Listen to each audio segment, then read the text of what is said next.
இறையேசுவில் அன்பிற்கினிய சகோதர சகோதரிகளே,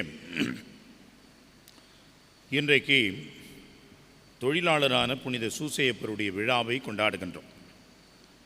ஒரு சில புனிதர்களுக்கு மட்டும்தான் 2 விழாக்கள் அல்லது அதற்கு மேல் நாம் கொண்டாடுகின்றோம். முதலிலே நம் ஆண்டவர் இயேசுவுக்கான பிறப்பு, இறப்பு, உயிர்ப்பு மற்றும் விண்ணேற்பு என்று எல்லா மறை நிகழ்வுகளையும் நாம் கொண்டாடுகின்றோம். அதற்கு அடுத்த நிலையிலே அன்னை மரியாவுக்கு அந்த முக்கியத்துவத்தை நாம் கொடுக்கின்றோம். அடுத்த நிலையிலே வருகின்றவர் தான் புனித சூசையப்பர். புனித யோசேப்பு என்று சொல்லக்கூடிய இவர் 2 முக்கியமான விழாக்களை நாம் கொண்டாடுகின்றோம். மார்ச் 19ஆம் தேதி, அது தவக்காலத்தில் வந்தாலும் கூட அது சிறப்பான ஒரு விழாவாக, முதல் நிலை விழாவாக நாம் கொண்டாடுகின்றோம். அன்றுதான் அன்னை மரியாள், யோசேப்பு 2 பேரும் திருமணம் நாள் என்று பாரம்பரியமாக நாம் அதை சிறப்பிக்கின்றோம்.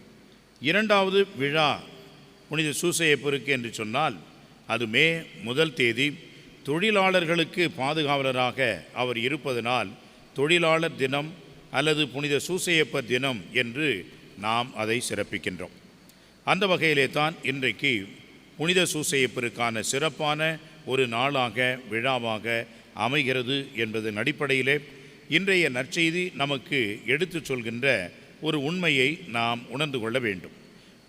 ஆண்டவர் இயேசு தனது சொந்த ஊருக்கு வருகின்றார். அங்கே அவர் தனது போதனையை ஆற்றுகின்றார். எல்லோரும் வியக்கின்றார்கள்.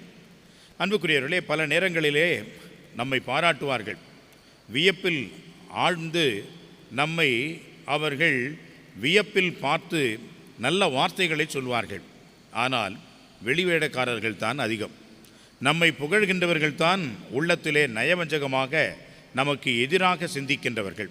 நம்மை தூற்றுகின்றவர்கள், நம்மை பழித்துரைக்கின்றவர்கள், நம்முடைய மனதிற்குள்ளாக பல்வேறு தீய எண்ணங்களை வைத்து கொண்டு வெளியிலே நம்மை பாராட்டுகின்ற ஒரு சில பேரை நாம் பார்ப்போம்.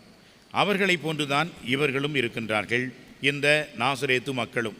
அவர்கள் கேட்டவர்கள் வியப்பில் ஆழ்ந்தார்கள். ஆனால் வியப்பில் ஆழ்ந்த அவர்கள் அடுத்த கணம் என்ன செய்கிறார்கள் பாருங்கள். இவருக்கு எப்படி இந்த ஞானம் வந்தது? இவர் எப்படி பேசலாம்? இவர் எப்படி இவ்வளவு அருமையாக உரையாற்றலாம் என்று ஒரு கேள்வி எழுகிறது. அந்த கேள்வி இன்னும் தொடர்கிறது.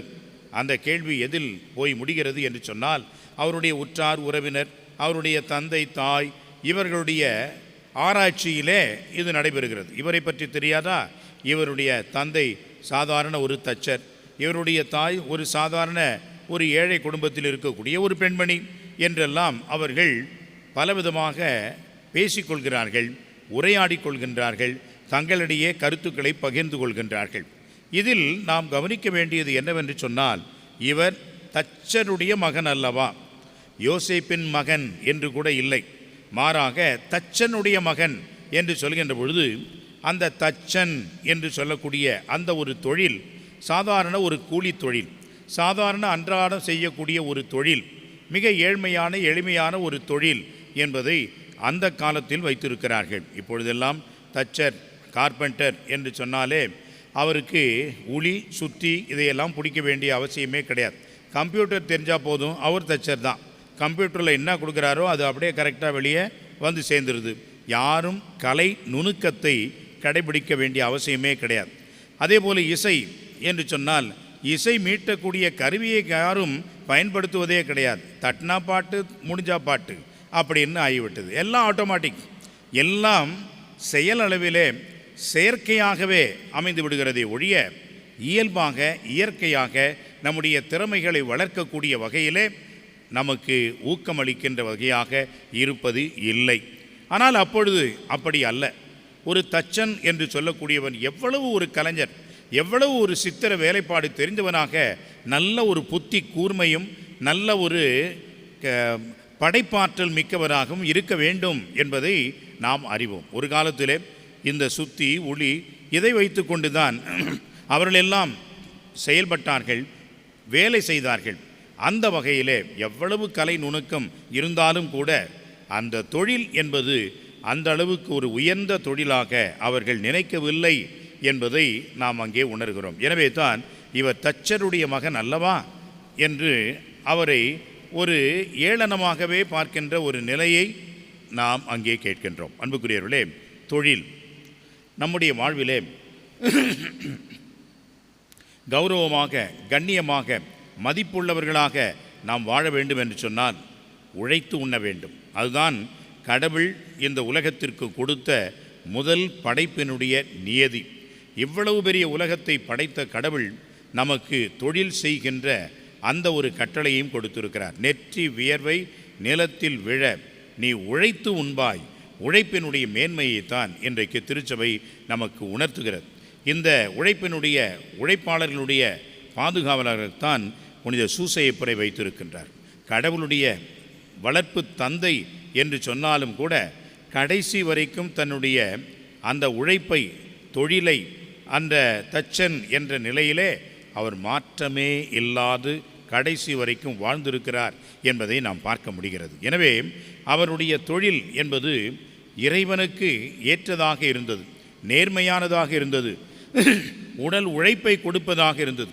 எனவே தான் அவர் தனது தொழிலை சிறப்பாக கடைசி வரைக்கும் செய்தார். நம்முடைய வாழ்விலேயும் உழைத்து உண்ண வேண்டும். உழைக்க மனமில்லாதவன் உண்ணக்கூடாது என்று பவுலடியார் சொல்கிறார். அந்த உழைப்பின் மேன்மையை உணர்ந்தவர்களாகத்தான் நாம் புனித சூசையப்பரை போற்றுகின்றோம்.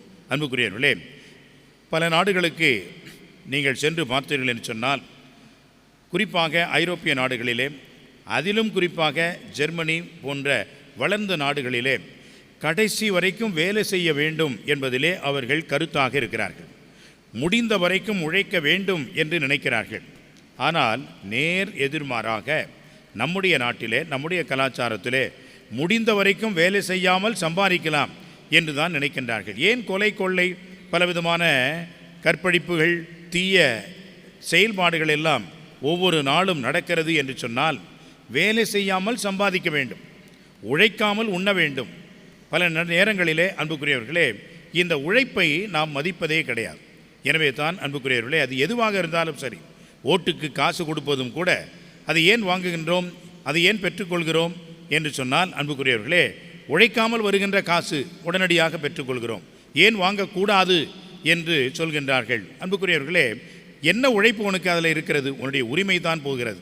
எனவே உழைப்பில்லாமல் நாம் பணம் சம்பாதிக்க வேண்டும், நோகாமல் நாம் நம்முடைய வாழ்விலே முன்னேற வேண்டும் என்றெல்லாம் நினைக்கின்ற பொழுதுதான் பலவிதமான தீய பழக்க வழக்கங்கள், பலவிதமான கெட்ட நடத்தைகள், இந்த உலக சமூக தீமைகள் எல்லாம் அதிகமாக பெருகுவதையே நாம் பார்க்கின்றோம்.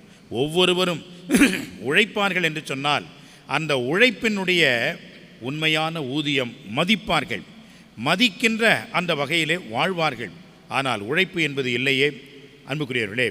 உழைப்பு என்பது ஒவ்வொருவரும் தேட வேண்டும். இவன் கொடுப்பான், அவன் கொடுப்பான் என்றெல்லாம் நினைக்க வேண்டாம். அரசு கொடுக்கும் என்று நினைக்கவே வேண்டாம். காரணம், அவர்கள் வருவதே காசு வைத்துத்தான். அவர்கள் எப்படி உழைப்பை உங்களுக்கு கொடுப்பார்கள்? உங்களை வைத்து அவர்கள் தான் முன்னேறுவார்களே ஒழிய அவர்கள் ஒன்றும் உழைப்பை நமக்கு கொடுக்க மாட்டார்கள். அதற்காகவும் அவர்கள் வரவில்லை, தாங்கள் வாழ்வதற்காகத்தான் அவர்கள் எல்லாம் வருகிறார்கள். இதை நாம் தெளிவாக தெரிந்து கொண்டுதான் நம்முடைய உழைப்பு, நம்முடைய வாழ்வு, நம்முடைய குடும்பம், நம்முடைய வாழ்வு என்பதை நாம் நிலை பெற்று புரிந்து கொள்ள வேண்டும். அதைத்தான் இன்றைய வாசகம் நமக்கு உணர்த்துகிறது. எந்த தொழிலும் கீழ்த்தரமானதோ அல்லது மேலானதோ இல்லை, எல்லாம் இறைவன் நமக்கு வகுத்து கொடுத்த வாழ்வு முறை என்பதை ஏற்றுக்கொள்வோம். உழைக்கின்ற அருள் வேண்டுவோம், உழைத்து முன்னேற வேண்டும் என்ற உணர்வை பெற்றுக்கொண்டவர்களாக அனைத்து மக்களுக்கும் உழைப்பு என்பதன் மாண்பை உணரவும், உழைத்து முன்னேறவும் இறைவனுடைய ஆசீர் வேண்டி மன்றாடுவோம். ஆமென்.